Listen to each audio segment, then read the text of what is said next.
जी अस्सलाम वालेकुम स्टूडेंट्स। तो पार्ट वन के लेक्चर में हमने वेलोसिटी की डिराइवेशन जो है वो कंप्लीट की थी और उसी को कंटिन्यू कर रहे हैं हम। तो v is equal to omega x not square minus x square and this is the expression for velocity of the projection. So अब ये चेक करते हैं कि मीन पोजीशन पे वेलोसिटी की वैल्यू क्या है और एक्सट्रीम पोजीशन पे वेलोसिटी की वैल्यू हमारे साथ क्या आती है। मीन पोजीशन का condition x is equal to zero है, तो आप x is equal to zero put करें और सिंप्लीफाई करें तो v is equal to omega x not आपके साथ रिज़ल्ट आएगा और ये उसकी मैक्सिमम वेलोसिटी होगी। ठीक है।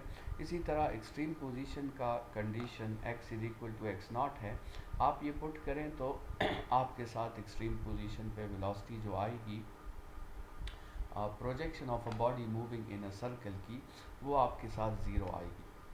तो देखिए वो एक प्रॉपर्टी जो हमने सिंपल हार्मोनिक मोशन की कैरेक्टरिस्टिक में लिखी थी कि मीन पे वेलोसिटी मैक्सिमम होती है और एक्सट्रीम पे वेलोसिटी ज़ीरो होती है, वो आप चेक कर सकते हैं। दोनों केसेस में आपके साथ वो बात ट्रू है। काइनेटिक एनर्जी की तरफ आते हैं स्टूडेंट्स। काइनेटिक एनर्जी का अपना फार्मूला है हाफ एम वी स्क्वायर, और आपने जो वेलोसिटी की वैल्यू ऑलरेडी कैलकुलेट की है, आप जो है वो वैल्यू वेलोसिटी में पुट कर लें और यहाँ पे एक स्क्वायर लगा लें। स्क्वायर जो है इस यहाँ पे मिसिंग है, तो यहाँ पे एक स्क्वायर भी लगा दें। तो स्टूडेंट्स वो स्क्वायर जो है ओमेगा पे भी आ जाएगा, ओमेगा स्क्वायर बन जाएगा और ये जो under root x not square minus x square है, इससे अंडर रूट ख़त्म हो जाएगा। तो ये काइनेटिक एनर्जी का एक्सप्रेशन है और काइनेटिक एनर्जी आप मीन पे भी फाइंड कर सकते हैं, आपके साथ मैक्सिमम आएगी जैसा कि आपको नज़र आ रहा है, और एक्सट्रीम पे भी फाइंड कर सकते हैं, आपके साथ काइनेटिक एनर्जी ज़ीरो होगी क्योंकि x not square minus x not square से ज़ीरो आ जाएगा और आपके साथ पूरा फैक्टर ज़ीरो हो जाएगा। स्टूडेंट्स इसके बाद पोटेंशियल एनर्जी की डिराइवेशन है। पोटेंशियल एनर्जी जितने भी सिंपल हार्मोनिक मोशंस हैं स्टूडेंट्स, उसके लिए पोटेंशियल एनर्जी का जो फार्मूला हम यूज़ करते हैं वो फार्मूला हम यूज़ करते हैं ये वाला हाफ के एक्स स्क्वायर। ठीक है। और ये हाफ के एक्स स्क्वायर की डिराइवेशन जो है आपके सामने ये सारी हुई है। आपको पता है कि potential energy is work and work is F dot D. F dot D की जगह एफ डी कॉस टीटा लिखें और टीटा की वैल्यू ज़ीरो पुट कर दें, जैसे डायग्राम में मास स्प्रिंग सिस्टम में आपको दिखाई दिया है। अब यहाँ पे डी की जगह तो स्टूडेंट्स आपके साथ एक्स आ जाएगा, तो पोटेंशियल एनर्जी का फार्मूला हो जाएगा एफ एक्स। लेकिन इसमें अब प्रॉब्लम ये है स्टूडेंट्स के यहाँ पे फोर्स जो है वो वेरिएबल है अकॉर्डिंग टू हुक्स लॉ, क्योंकि जिस तरह आप एक्सटेंशन इंक्रीज़ करते हैं आपसे ज़्यादा फोर्स मांगा जाता है, यही हुक्स लॉ का स्टेटमेंट है। तो प्रॉब्लम ये है कि जब चीज़ वेरिएबल होती है हम उसको डायरेक्टली जो है फार्मूला में पुट नहीं कर सकते, तो आपको सबसे पहले इस फोर्स का एवरेज लेना होगा और फोर्स की मिनिमम वैल्यू ज़ीरो है और मैक्सिमम वैल्यू एफ़ है, तो उसका एवरेज लेने से वो zero plus F divided by two हो जाएगा। तो पोटेंशियल एनर्जी का आपने एफ एक्स फार्मूला पुट नहीं करना स्टूडेंट्स, आपने half F x formula put करना है और इसकी जगह हुक्स लॉ के मुताबिक आप एफ़ की जगह के एक्स पुट कर दें, तो रिज़ल्ट में आपके साथ फार्मूला प्रूव हो जाएगा हाफ के x square. Students potential energy mean पे भी फाइंड करें तो आपके साथ ज़ीरो आएगी, एक्सट्रीम पे भी फाइंड करें तो आपके साथ मैक्सिमम पोटेंशियल एनर्जी आ जाएगी। इसके बाद स्टूडेंट्स आप इंटर कन्वर्जन ऑफ पोटेंशियल और काइनेटिक पे बात कर सकते हैं। हमें पता है कि during simple harmonic motion mean position पे सारी की सारी एनर्जी काइनेटिक में कन्वर्ट हो जाती है और एक्सट्रीम पोजीशन पे सारी की सारी एनर्जी पोटेंशियल में कन्वर्ट हो जाती है। तो ये during one cycle of simple harmonic motion ये एनर्जीज एक दूसरे में कन्वर्ट होती रहती है, लेकिन आपके साथ टोटल एनर्जी जो है वो हमेशा कंजर्व रहेगी आइसोलेटेड सिस्टम के लिए और वो हमेशा कांस्टेंट रहेगी। तो स्टूडेंट्स हम जो है law of conservation of energy की तरफ बढ़ रहे हैं और हमने तीन पोजीशंस पर law of conservation of energy check करनी है, एक मीन पोजीशन पे, एक एक्सट्रीम पोजीशन पे और एक दरमियान में किसी जनरल पोजीशन पे। यहाँ पर स्टूडेंट्स हम जो फार्मूला यूज़ करेंगे वो काइनेटिक एनर्जी का फार्मूला है, वो यूज़ करेंगे half m omega square x not square minus x square. और ये एम ओमेगा स्क्वायर जो है स्टूडेंट्स, ये के भी इक्वल है। एम ओमेगा स्क्वायर आपके साथ के भी इक्वल है, तो आप एम ओमेगा स्क्वायर की जगह के भी लिख सकते हैं। इसी तरह पोटेंशियल एनर्जी का फॉर्मूला हम यूज़ करेंगे half m omega square x square, लेकिन उस एम ओमेगा स्क्वायर की जगह आप के भी यूज़ कर सकते हैं, हाफ के एक्स स्क्वायर भी यूज़ कर सकते हैं। और साथ में फिर हम हर केस में चेक करेंगे, काइनेटिक और पोटेंशियल फाइंड करेंगे और उनको प्लस करके चेक करेंगे कि थ्रू आउट टोटल एनर्जी हमारे साथ सेम आ रही है कि नहीं आ रही। तो स्टूडेंट्स सबसे पहले मीन पोजीशन पे स्टूडेंट्स हमने काइनेटिक एनर्जी पहले भी कैलकुलेट की थी, पोटेंशियल एनर्जी भी हमने पहले कैलकुलेट की थी। दोनों को प्लस करें तो आपके साथ मीन पोजीशन पे टोटल एनर्जी आ जाएगी। अब आते हैं total energy at extreme position की तरफ। एक्सट्रीम पोजीशन पे भी स्टूडेंट्स हमने दोनों एनर्जीज फाइंड की है। हमने काइनेटिक एनर्जी फाइंड की थी, वो ज़ीरो थी, और हमने पोटेंशियल एनर्जी फाइंड की थी, वो हाफ के एक्स स्क्वायर थी। उन दोनों को प्लस कर दें, आपको टोटल एनर्जी एक्सट्रीम पे भी मिल जाएगी। फिर एक जनरल पॉइंट की बात करते हैं जिसमें हम x की कोई वैल्यू पुट नहीं करेंगे, बल्कि x को x ही रहने देंगे। तो आपके साथ काइनेटिक का भी फॉर्मूला है, पोटेंशियल का भी फॉर्मूला है, दोनों को प्लस करें दोनों को प्लस करें और काइनेटिक एनर्जी के फार्मूला को अंदर मल्टीप्लाई भी कर लें, जो कैंसलेशन हो सकती है वो करें, आपके साथ टोटल एनर्जी जो है वो दोबारा आ जाएगी। स्टूडेंट्स ये जो जितनी डिराइवेशन हमने की, इसको अगर आप एक टेबल में क्लोज कर लें तो आपको एक क्लियर पिक्चर नज़र आएगा और आप उस टेबल में क्लियरली देख सकते हैं कि काइनेटिक एनर्जी चेंज होती रहती है, पोटेंशियल एनर्जी चेंज होती रहती है, लेकिन टोटल एनर्जी आपके साथ हमेशा कांस्टेंट रहती है। स्टूडेंट्स अगर आप चाहें तो आप इसका ग्राफ भी यहाँ पे शो कर सकते हैं। ग्राफ जो है वो आपके लिए यहाँ पे इम्पॉर्टेंट होगा। मैं यहाँ पे ड्रा कर लेता हूँ आपके लिए ग्राफ के आपने ग्राफ कैसे ड्रा करना है। ठीक है, थोड़ा सा अच्छा, लेट्स सपोज ये आपके साथ y एक्सिस है और ये आपके साथ x एक्सिस है। y एक्सिस पे हम एनर्जी को शो कर रहे हैं। लेट्स सपोज y एक्सिस पे हमारे साथ है एनर्जी, ठीक है, ये मैं E लिख देता हूँ। और x एक्सिस पे कंसिडर करें कि x एक्सिस पे हमारे साथ है डिस्प्लेसमेंट, ठीक है। x एक्सिस पे क्या है, x एक्सिस पे डिस्प्लेसमेंट है। तो अगर काइनेटिक एनर्जी का ग्राफ हम बनाएंगे स्टूडेंट्स, तो आपको पता है कि काइनेटिक एनर्जी का ग्राफ एक्सट्रीम पे उसकी वैल्यू ज़ीरो होती है और मीन पे उसकी वैल्यू मैक्सिमम हो जाती है। तो काइनेटिक एनर्जी का ग्राफ आपके साथ ऐसे बनेगा। स्टूडेंट्स पोटेंशियल एनर्जी का ग्राफ बिल्कुल इसके मुख्तलिफ होगा। पोटेंशियल एनर्जी एक्सट्रीम पे मैक्सिमम होती है और मीन पे ज़ीरो हो जाती है। तो पोटेंशियल एनर्जी का ग्राफ आपका ऐसे बनेगा। और टोटल एनर्जी का ग्राफ जो होगा स्टूडेंट्स, वो हमेशा आपके साथ स्ट्रेट लाइन होगा। टोटल एनर्जी का ग्राफ आपके साथ वो चेंज नहीं होगा। तो ये ग्राफिकल एनालिसिस भी आप पोटेंशियल, काइनेटिक और टोटल की दे सकते हैं। ये ग्राफ आप बुक से भी चेक कर सकते हैं, बुक में भी आपके साथ शायद ये ग्राफ मौजूद है, ठीक है। अच्छा, तो स्टूडेंट्स ये आपका सेकंड क्वेश्चन हो गया, सेकंड लॉन्ग क्वेश्चन।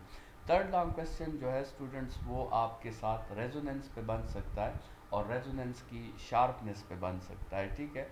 तो students, what is resonance? Resonance is the increase in amplitude or energy or intensity of a vibration when the free frequency of vibration becomes equal to the forced frequency of vibration with the effect of a small periodic force.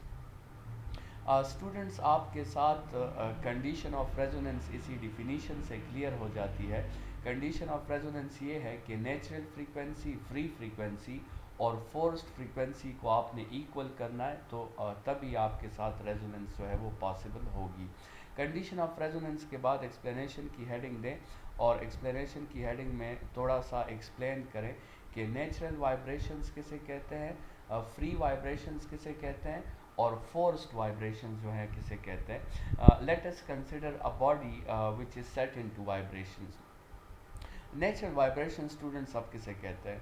जब भी आप किसी body को disturb करें और आप उस body को अलाउ करें कि वो सिर्फ अपने रिस्टोरिंग फोर्स के अंडर सिर्फ उस पर रिस्टोरिंग फोर्स एक्ट हो रहा हो और उस रिस्टोरिंग फोर्स के अंडर आप उसे अलाउ करें कि वो वाइब्रेशंस करें, तो तब उसकी वाइब्रेटिंग फ्रीक्वेंसी को हम नेचुरल फ्रीक्वेंसी कहते हैं या फ्री फ्रीक्वेंसी कहते हैं, और उनके वाइब्रेशंस को हम जो है फ्री वाइब्रेशंस कहते हैं या नेचुरल वाइब्रेशंस कहते हैं। और स्टूडेंट्स, ये जो इनके फ्रीक्वेंसीज़ के हमारे साथ फार्मूलाज हैं, सिंपल पेंडुलम का अपना फार्मूला है और मास स्प्रिंग सिस्टम का अपना फार्मूला है, ठीक है।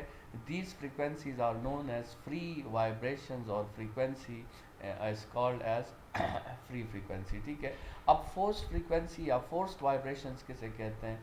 स्टूडेंट्स, जब आप किसी बॉडी को डिस्टर्ब करें और वो बॉडी वाइब्रेशन शुरू कर ले, तो और आप उसको सिर्फ जो है रिस्टोरिंग फोर्स की मदद पे ना छोड़ें, बल्कि आप उस पर रिस्टोरिंग फोर्स के साथ साथ अपना एक पीरियोडिक फोर्स भी अप्लाई करें, ठीक है। आप उस पर अपना एक पीरियोडिक फोर्स अप्लाई करें, तो फिर स्टूडेंट्स वो बॉडी क्या करती है इवेंचुअली, या थोड़ी देर में या ज़्यादा वक्त लगता है उसे, लेकिन इवेंचुअली वो बॉडी क्या करती है कि वो अपने नेचुरल फ्रीक्वेंसी को जो है वो छोड़ देती है और आपके जो पीरियोडिक फोर्स की फ्रीक्वेंसी होती है उसके मुताबिक वो अपने आप को एडॉप्ट कर देती है। तो जब भी बॉडी ऐसी करे कि वो अपने नेचुरल फ्रीक्वेंसी को छोड़कर आपके पीरियोडिक फोर्स की फ्रीक्वेंसी को एडॉप्ट कर दे, तो फिर हम कहते हैं कि अब इस बॉडी ने फोर्स्ड वाइब्रेशन शुरू कर दी हैं और अब ये बॉडी अपनी नेचुरल फ्रीक्वेंसी से वाइब्रेट नहीं करेगा, अब ये बॉडी अपने फोर्स्ड फ्रीक्वेंसी से वाइब्रेट करेगा। तो स्टूडेंट्स, कंक्लूजन कुछ ये हुई कि हर वाइब्रेटर की अपनी एक नेचुरल फ्रीक्वेंसी होती है और जब भी आप उसे आइडियल सिचुएशन में अलाउ करते हैं तो उस वाइब्रेटर की कोशिश ये होती है कि वो उसी फ्रीक्वेंसी से वाइब्रेट करे। लेकिन अगर आप चाहें तो आप उस वाइब्रेटर को किसी भी फ्रीक्वेंसी से वाइब्रेट करा सकते हैं जो उसकी नेचुरल फ्रीक्वेंसी से मुख्तलिफ होगी। अगर ऐसी सिचुएशन होगी तो फिर हम कहेंगे कि now the vibrations are called forced vibrations, या उसकी फ्रीक्वेंसी को फिर हम फोर्स फ्रीक्वेंसी कहेंगे। अच्छा स्टूडेंट्स, अब इम्पॉर्टेंट क्या है? इम्पॉर्टेंट रेजोनेंस के लिए ये है कि आपने इन दोनों फ्रीक्वेंसीज को इक्वल करना है, तभी आपके साथ रेजोनेंस होगी, ठीक है। अच्छा, एक लेबॉर्ट्री एक्सपेरिमेंट जो आपके साथ होता है रेजोनेंस का, वो ये होता है कि आप एक थ्रेड पर 3 वायर्स जो है कि थ्रू सिंपल पेंडुलम्स बनाते हैं, उसमें 2 वायर्स के लेंथ्स इक्वल होते हैं और थर्ड वायर का लेंथ डिफरेंट होता है। अब जो है आपके साथ ये फ्रीक्वेंसीज गिवन है, जैसे आपको साइड में बताया गया है कि जैसे L1 और L3 इक्वल है तो F1 और F3 भी इक्वल होगा। अब स्टूडेंट्स कंसिडर करें कि इनिशियली ये तीनों फ्रीक्वेंसीज आपके साथ जो है वो रेस्ट में है और हम इसमें ये जो बॉडी A है इसको हम डिस्टर्ब करेंगे। अब जब बॉडी A को हम डिस्टर्ब करेंगे तो हम देखेंगे कि बॉडी C जो है वो भी वाइब्रेशंस करना शुरू कर देगा और बॉडी B रेस्ट में रहेगा। इस एक्सप्लेनेशन को हम अभी रेजोनेंस के थ्रू एक्सप्लेन करेंगे, ठीक है। तो आप ज़रा ये डिस्क्रिप्शन अब रीड करें। Now if we disturb the pendulum A, pendulum C also vibrates and pendulum B remains at rest, ठीक है। Pendulum C vibrates because the natural frequency of C, which is F3, becomes equal to the forced frequency F1 and resonances occurred, ठीक है। आपके साथ body C की frequency F3 है और body 1 की फ्रीक्वेंसी F1 है। स्टूडेंट्स, जब बॉडी 1 जो है वो वाइब्रेट करता है तो वो एयर में कंप्रेशंस और रेयरफ्रैक्शंस प्रोड्यूस करेगा। वो एयर के मॉलिक्यूल्स जाकर सी के साथ टकराएंगे और जो बॉडी ए की फ्रीक्वेंसी होगी वही इस एयर के मॉलिक्यूल्स की भी फ्रीक्वेंसी होगी। तो सी पर एयर के मॉलिक्यूल्स की फ्रीक्वेंसी जो है वो फोर्स्ड फ्रीक्वेंसी की तरह काम करेगी और वो फोर्स्ड फ्रीक्वेंसी सी के नेचुरल फ्रीक्वेंसी के इक्वल है। जैसे आप यहाँ देख सकते हैं कि F1 is equal to F3, तो बॉडी C के साथ या पेंडुलम C के साथ आपके साथ रेजोनेंस अकर हो जाएगा, ठीक है। अब रेजोनेंस की एग्जांपल्स हैं। रेजोनेंस की एग्जांपल्स में आपका रेडियो स्टेशन और रिसीवर की जो वर्किंग है वो रेजोनेंस के हेल्प से होती है। इसके अलावा माइक्रोवेव ओवन जो है वो रेजोनेंस पे काम करता है। इसके अलावा आपके साथ एमआरआई जो है, मैग्नेटिक रेजोनेंस इमेजिंग, वो प्रोसेस जो मेडिकल फील्ड में काफ़ी इंपॉर्टेंट है, वो रेजोनेंस पे काम करता है। तो वन बाय वन आप तीनों को एग्जांपल्स को एक्सप्लेन कर सकते हैं। The sound energy heard by a radio receiver is an example of resonance. कैसे? The radio station uses radio waves and sound energy is modulated on radio waves and then broadcasted. ठीक है? The sound energy has its own frequency f of sound. In a radio receiver there is a vibrator called tuner. Tuner has its own frequency f of tuner. अब जब क्या होगा, अगर आपका f of sound और f of tuner equal हो जाएंगे तो आपके साथ साउंड एनर्जी के साथ रेजोनेंस हो जाएगी। साउंड एनर्जी एम्पलीफाई होके जो है रिसीवर के थ्रू फिर आप उसे सुन सकते हैं। ठीक है, इजी सा एग्जांपल है। माइक्रोवेव ओवन, स्टूडेंट्स फूड जो है वो माइक्रोवेव ओवन में कैसे गर्म होता है, ये रेजोनेंस की वजह से आपके साथ फूड जो है वो माइक्रोवेव ओवन में हीट अप हो जाता है। क्या फ़िलॉसफी है इसकी? आपके साथ एक है frequency of microwaves F of micro, दूसरी है frequency of vibrations of liquid molecules in the food. ठीक है, अब अगर कंडीशन सेटिस्फाई हो जाए, कंडीशन सेटिस्फाई होने का मतलब ये दोनों फ्रीक्वेंसीज इक्वल हो जाए तो रेजोनेंस अकर हो जाएगी।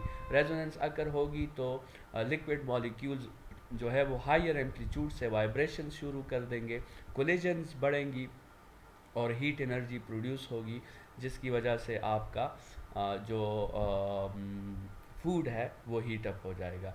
इसी तरह मैग्नेटिक एमआरआई में क्या प्रोसेस होता है स्टूडेंट्स? इस प्रोसेस में आपके साथ इस तरह होता है कि जो आपके बॉडी में प्रोटीन जो है वो मौजूद है, उस प्रोटीन का एक एक्टिव एलिमेंट है हाइड्रोजन। ठीक है, हाइड्रोजन जो है वो एक फ्रीक्वेंसी से वाइब्रेट करता है जिसको हम लार्मर फ्रीक्वेंसी कहते हैं। ठीक है, हम इस हाइड्रोजन की जो फ्रीक्वेंसी होती है इसको बिल्कुल एक इक्वल फ्रीक्वेंसी के रेडियो वेव्स जो हैं उस पर थ्रो करते हैं। जब ये दोनों फ्रीक्वेंसीज इक्वल हो जाती हैं तो हाइड्रोजन के मॉलिक्यूल्स के साथ रेजोनेंस होता है और वो हायर एनर्जी से वाइब्रेशन शुरू कर देते हैं। लेकिन ये थोड़ी वक्त के लिए ही हायर एनर्जी से वाइब्रेशंस करते हैं, ये वापस ही अपनी ओरिजिनल स्टेट पे आते हैं और जो एनर्जी इन्होंने गेन की होती है वही एनर्जी ये रिलीज़ करते हैं। ये जो रिलीज्ड एनर्जी है स्टूडेंट्स, कंप्यूटर इस रिलीज्ड एनर्जी को डिटेक्ट करके फिर उस बॉडी पार्ट का एक इमेज बना लेता है, तो इसको हम एमआरआई कहते हैं। अच्छा students, sharpness of resonance, sharpness of resonance में हम ये पढ़ेंगे कि रेजोनेंस तो अगर नेचुरल फ्रीक्वेंसी और फोर्स फ्रीक्वेंसी इक्वल हो गई तो रेजोनेंस तो हो जाएगा, लेकिन उस रेजोनेंस का इफ़ेक्ट कितना होगा, उस रेजोनेंस की जो इफ़ेक्टिवनेस है वो कितनी होगी, उस रेजोनेंस का एक्सटेंट कितना होगा, this is known as sharpness of resonance. ठीक है, the extent of increase in amplitude is called sharpness of resonance। ठीक है, मतलब रेजोनेंस एम्पलीट्यूड को तो इंक्रीज कर सकता है लेकिन किस लेवल तक वो उसे इंक्रीज करेगा, इसको हम कहते हैं शार्पनेस ऑफ रेजोनेंस। एक्सप्लेनेशन में स्टूडेंट्स आप बता दें कि the effect on resonance on a system is called sharpness of resonance, और ये डैम्पिंग पर डिपेंड करता है स्टूडेंट्स। शार्पनेस उस सिस्टम में रेजोनेंस का किरदार बहुत स्ट्रांग होगा जहाँ पे डैम्पिंग बहुत कम होगी, क्योंकि डैम्पिंग एम्पलीट्यूड को कम करने की कोशिश करता है और रेजोनेंस एम्पलीट्यूड को बढ़ाने की कोशिश करता है। तो इसलिए इनका जो ताल्लुक है, इनका जो एम है वो एक दूसरे को मुख्तलिफ है, तो वो इन्वर्सली एक दूसरे पर डिपेंड करते हैं। तो low damping means high sharpness, high damping means resonance flat होगी, वो शार्प नहीं होगी। ये डायग्राम आपने देखा होगा, हमने कई बार क्लास में भी डिस्कस किया है कि अंडर डैम्प लो डैम्पिंग में रेजोनेंस एम्पलीट्यूड को काफ़ी इंक्रीज़ करेगा, क्रिटिकल डैम्पिंग में रेजोनेंस एम्पलीट्यूड को मॉडरेटली इंक्रीज़ करेगा और ओवर डैम्पिंग में रेजोनेंस एम्पलीट्यूड को इतना इंक्रीज़ फिर नहीं करेगा। ठीक है, इस चैप्टर के लास्ट शॉर्ट क्वेश्चन की तरफ पार्ट नंबर 3 में आएंगे। फ़िलहाल जो है वो हम यहाँ पे इस लेक्चर को वाइंड अप कर देते हैं। इंशाल्लाह नेक्स्ट लेक्चर में दोबारा मुलाकात होगी। Thank you students.